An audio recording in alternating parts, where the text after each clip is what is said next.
When it came to the establishment of the holiday of Purim by Mordechai and Esther in the Megillah, they made a distinction between people who were living in cities which did not have walls and those who were living in cities that did have walls.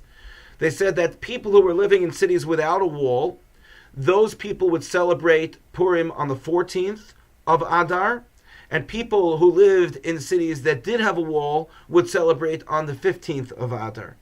So why the distinction? Why should it make a difference? Why couldn't it just be everyone on the same day? So there's a story that I'd like to share, which perhaps will give us an idea as to why Mordechai and Esther decided to structure Purim in this fashion. There was once an individual who came from Bnei Brak to visit Rav Shlomo Bloch, Zecher Tzadik Livracha, in Yerushalayim. And this individual visited him on the day of Shushan Purim. So that means since this person lived in Bnei Brak, he already celebrated Purim on the day before, and he came to visit Rav Bloch in Yerushalayim, who was celebrating Shushan Purim on the 15th of Adar. So since he saw Rav Bloch was sitting and he was eating his Purim Suda and he was drinking wine, so Rav Bloch invited this individual to drink some wine with him. So the person responded and said to Rav Bloch, he said, Kvar avar zmano, meaning, I'm not going to drink now because the time for my rejoicing, the time for my Purim was already yesterday. Now I'm not obligated in celebrating Purim, so I'm not going to drink with you now. So Rav Shlomo Bloch responded to this person as follows. He said, you're right. From the vantage point from the halacha, the laws of Purim, you don't have an obligation to take part in the seudah, to take part in the meal, and to drink wine today. Aval, yet, however, tzarich adam lachush simcha be'ez, at a time she'aitzel achiv eis simcha. He gave him a very, very important lesson. He said that a person needs to feel a sense of joy when their brother or sister or friend is celebrating, is in a joyous moment themselves. In other words, that we should look at other people, we should look and see the other people's simcha, that if people are happy, if people are rejoicing, then we ourselves should become happy because they are happy.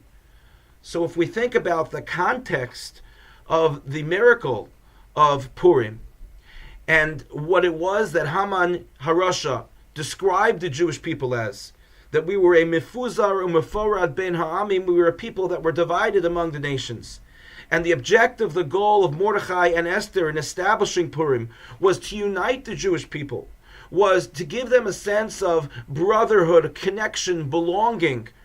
Then certainly we wanted people to be able to celebrate, to have simcha with each other, and also to recognize that even though I might not be at a point where I am in the midst of simcha, I'm in the midst of joy, but since the person that I care about, since my friend is in the middle of a joyous time, then I'm going to be joyous, I'm going to celebrate, I'm going to be happy with them.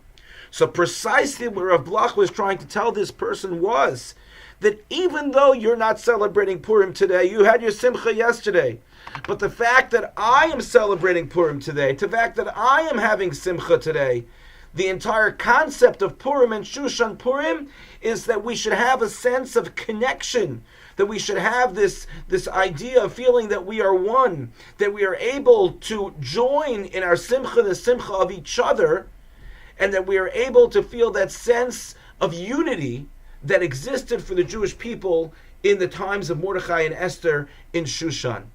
So if we keep this idea alive, then the truth is that the simcha that we have on Purim could last throughout the entire year. And the way it can last is by us making sure that even if it's not our own personal simcha, if we're at, or we see, or we engage with someone else who themselves are celebrating for whatever reason, and we can be happy for them, then that in essence is the simcha of Purim, a simcha that may last the entire year, and a simcha which will undoubtedly gladden our lives. Thank you for listening. Good Shabbos and Purim Sameach to all.